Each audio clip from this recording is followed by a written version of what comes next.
ஒரு விஷயத்தை பத்தி ஊருக்கே தெரியும். ஆனா போடு விஜய் மேல பழிய போடு. என்னடா இவ்வளவு பெரிய ஒரு பழிய தூக்கி விஜய் மேல போட்டாலும் மக்கள் விஜய் கூடவே நிக்கிறாங்க. இது என்னடா அதிசயமா இருக்குது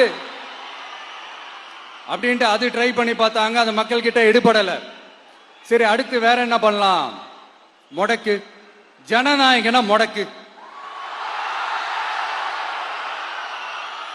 படத்தை முடக்கினா கொஞ்சம் பையன் கொஞ்சம் டிஸ்டர்ப் ஆயிடுவான்.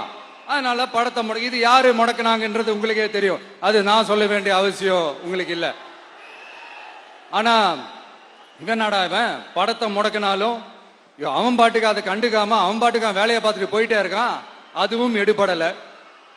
சரி, அடுத்து வேற என்ன பண்ணலாம்? போடு SOPன்னு ஒண்ணு போடு. விஜய்க்கு மட்டும் தனியா ரூல்ஸ், தனியா ரெகுலேஷன்ஸ், தனியா கண்டிஷன்ஸ். அவனுக்கு மட்டும் போடு. மத்த கட்சிகள்லாம் விடு. விஜய்க்கு மட்டும் தனி கண்டிஷன்ஸ் போடு. அவன் வெளியவே வரக்கூடாது, மக்களை சந்திக்கவே கூடாது. என்னாச்சு?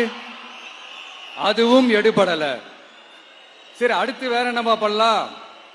நம்மளை சுத்தி இருக்கிறவங்களை வச்சு, அதாவது இத்தனை வருஷமா வெயிட் பண்ணி இப்போ எலெக்ஷனுக்கு 30 நாளைக்கு முன்னாடி கரெக்டா அந்த டைம் பார்த்து ஒரு அவதூறு பரப்ப வேண்டியது. அது என்னன்னு உங்களுக்கே தெரியும்.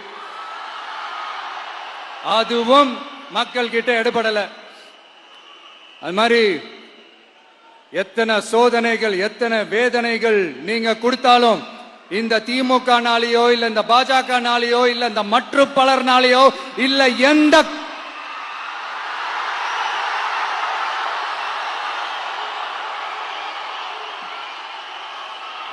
வேற யாராலையும் என்ன